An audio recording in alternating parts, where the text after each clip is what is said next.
Hello everyone, it's that college football guy here with another video. We're going to do a kind of a longer video here, but I got to get some of the stuff in because I got to get this in before the noon game starts. So probably going to break this up into a real quick video though here. It's going to be the Friday recaps and the Saturday preview. So this is going to be a little bit longer than normal, but bear with me here. Right off the bat, everybody please like the videos, like, comment, share, subscribe. Everything helps the channel. Everything helps the channel grow. Appreciate everything. So let's get into it.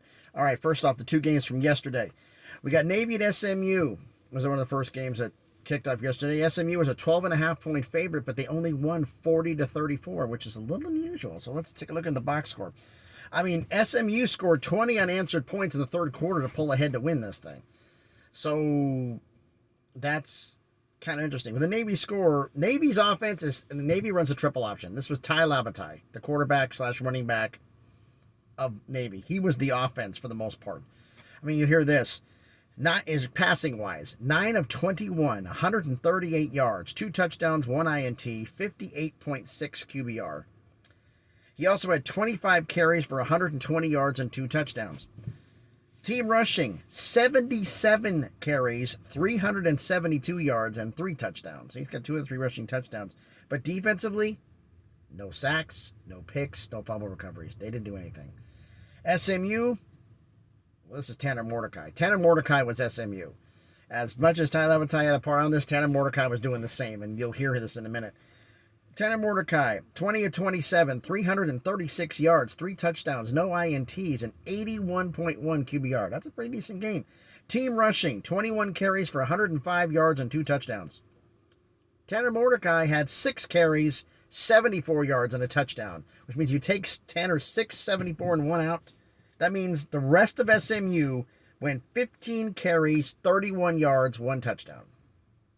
This was the Tanner Mordecai show, folks. Defensively, they had a sack, they had a pick, and they had a fumble recovery. Defensively did their part.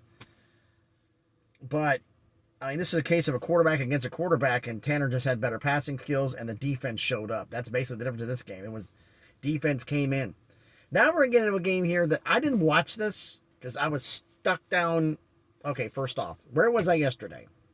I was in Perry, Florida, getting loaded up. No cell service, no cell signal, no internet, no nothing. My Qualcomm, that's a truck for communicating, it took about 20 minutes for a message to get out, and that was the only way I had to tell anybody what was going on. The fact that they screwed up the load, I had to sit and wait 7.5 hours. So I basically slept in their parking lot waiting for this morning for the trailer to get done. That's supposed to have been done 3 days ago. That took them 11.5 hours to load. Yeah, kind of screwed things up. Put me way behind for today. Definitely going to miss the start of the Bama-Tennessee game, even though it has a late kickoff. So, yeah. But this game here is interesting because of the fact I looked at the stats online, looking at this, and according to this game between UTSA and FIU, Texas San Antonio was a 32.5-point favorite against FIU, which I believed in because FIU was not a good team. They won 30-10. They didn't even score their point spread. What's going on here? I mean, plus you look at the fact that UTSA is listed on the stats I looked up as no kick returns and no punt returns. Please, somebody check me out and find out if I'm right about that. But that's nuts. That shouldn't be the way it is. But, yeah, so let's get into FIU. Why'd they have a bad game? I need to tell you, their defense helped this from being a bigger blowout than it was. Grayson James, the FIU quarterback, 18 of 36, 174 yards, 0 touchdowns, 1 INT, a 12.6 QBR. Not good. Team rushing, 36 carries for 137 yards and a touchdown. I don't know about that one either. Defensively, 2 sacks, no picks, but 2 fumble recoveries. Changes in possession, so that helped. Texas San Antonio, talk about Frank Harris, their senior starting quarterback, went 24-35 for 303 yards, 2 touchdowns, no INTs, a 53.1 QBR. Team rushing, 36 carries for 130 yards and 2 touchdowns. Decent. But defensively, 4 sacks and an interception. They didn't have any fumble recoveries, but they still got the turnover. They lost the turnover battle for the game, but they won it big at the end. But according to the stats on this, no kick returns, no punt returns. Somebody, please let me know what the heck's going on with that. Unbelievable. That's the Friday review. Now, let's get into the Saturday game predictions. We're going to do these by time zone. All these times are Eastern Standard Time. 12 p.m. Eastern. We got Auburn at number 9, Ole Miss. Ole Miss is a 16.5-point favorite. Now, the favorites here I use from sites in Vegas and people I've known in Vegas, and I lived there for 40 years. I have people I trust. 16.5-point favorite, Ole Miss is. And I don't know about the point spread. Ole Miss has been playing like hot garbage lately. But, I mean, they got blown out by Ole Miss after what Georgia did to them. Do you see any reason Brian Harson's going to keep his job? So I'm picking Ole Miss over Auburn. Iowa State at number 22, Texas. Texas is a 15-point favorite. Can Iowa State score more than 10 points in a game? I mean, seriously. Can they score more than 10 points? I mean, Texas' defense is supposed to be bad, but Kansas and Kansas State's weren't great, and they held them down. So what's going on with Iowa State's offense? But I'm picking Texas to win that one easily. Number 19, Kansas at Oklahoma. And Oklahoma's a 9.5-point favorite. What? Did anybody watch what Texas did to them by any chance? Where they couldn't find their rear end with both hands? I mean, did anybody see that besides me? And Oklahoma's a 9.5-point favorite. I don't get it. I don't get it. I'm not drinking the Kool-Aid on Oklahoma.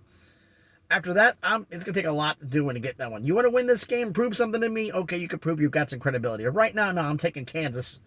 Even though it's against the spread, it's not an upset. I'm picking Kansas. We have Minnesota at number 24, Illinois. And Minnesota on the road is a 4-point favorite. Is Illinois for real or not for real? I've looked at their schedule. Minnesota's played tougher opponents. I think Minnesota's more legit, and I'm picking Minnesota to pull the upset.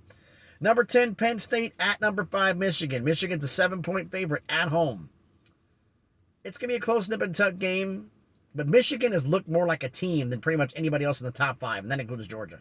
Or Alabama. So I'm picking Michigan to win that game. 3:30 p.m. Eastern. Number 15, NC State, and number 18, Syracuse. And Syracuse is a 3-point favorite at home. I'm not sold on Syracuse. NC State has battled ranked teams. This is Syracuse's first. It's at home. And the Carrier Dome is, I think that's where they play, is crazy. But I'm still picking NC State to beat them. Number 8, Oklahoma State, and number 13, TCU. TCU is a 4-point favorite at home. TCU's offense, I figure Oklahoma State won't be able to shut them down. I've gone against Oklahoma State every time this season, and it's proved me wrong every time. I'm beginning to think they're a lot more legit than we're giving them credit for. So I'm taking Oklahoma State to beat TCU. Subscriber game. Number 11, Maryland at Indiana. No, number 11, Maryland. Maryland at Indiana. But Maryland's an 11-point favorite at Indiana, and I think Maryland's going to beat Indiana. Oh boy, here's the blowout city. Vanderbilt at number 1, Georgia. Vandy travels down to Georgia, and Georgia's a 37.5-point favorite. Will Georgia shoot themselves in the foot and not score that much? That's the only thing, but I'm picking Georgia to win that game. Number 3, Alabama at number 6, Tennessee. If Bryce Young wasn't playing, I'd say I'd pick Tennessee. But Bryce Young just got announced he's going to start. This is going to be a dogfight. Alabama, I got an 8.5-point favorite. I don't think they're going to cover that. But as much as I love my Vols, I'm picking Bama to beat Tennessee. If they pull this off, this will be the biggest win that the university has had in 15 years. But if Bryce Young plays, unless they can knock Bryce Young out, I just don't see it. And that pisses me off, but that's what it is. Now, 4 p.m. Eastern Time, we got number 25, James Madison at Georgia Southern. James Madison's a 12.5-point favorite. This is going to be closer than that is. I think Georgia Southern's going to come in for a fight. I'm going to pick James Madison to win that one. 7:30 Eastern.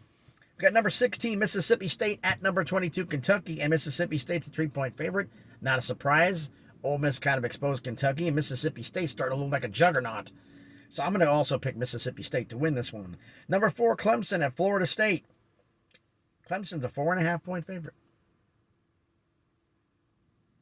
Kind of surprising.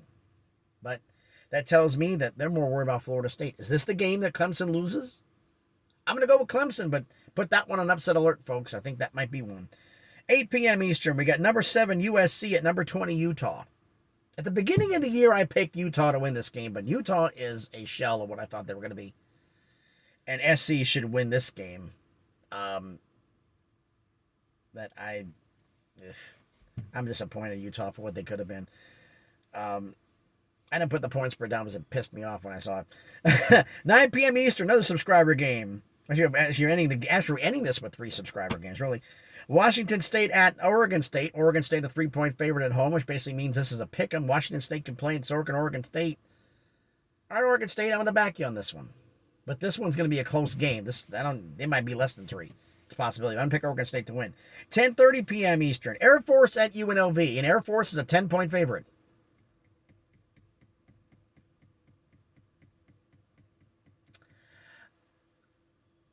I'm looking at this and going, it's going to go one of 2 ways. Either Air Force is going to blow out UNLV or UNLV is going to blow out Air Force. There's not going to be a close game either way. This is going to go one or the other. I'm going to go against Vegas, and I'm picking Vegas, UNLV at home to beat Air Force. At 10:45 Eastern, we got San Jose State at Fresno State. San Jose State is 7.5-point favorite after San Jose State took UNLV apart. I see no reason to disagree. I'm picking San Jose State to beat Fresno State. So tell me what you think down in the comments. Tell me what you think. Did I get some of them right? Did I get some of them wrong? What do you think? Let me know down in the comments. I appreciate all the interaction everybody giving. Come on, give me some ideas here. What do you think? What do you think about some of these crazy games? Now, I'm going to be running the straight way through the rest of the way, so that 5-6 hours. So I'm going to miss the start of the Alabama game. So I'm not going to be able to see any Alabama-Tennessee games. So it may not be until after Alabama-Tennessee that I start posting updates on games for today. But you will be seeing me later. It's going to be at home, though. So thanks, everybody, for watching the video. As always, please like, comment, share, and subscribe. And as always, please be good to each other.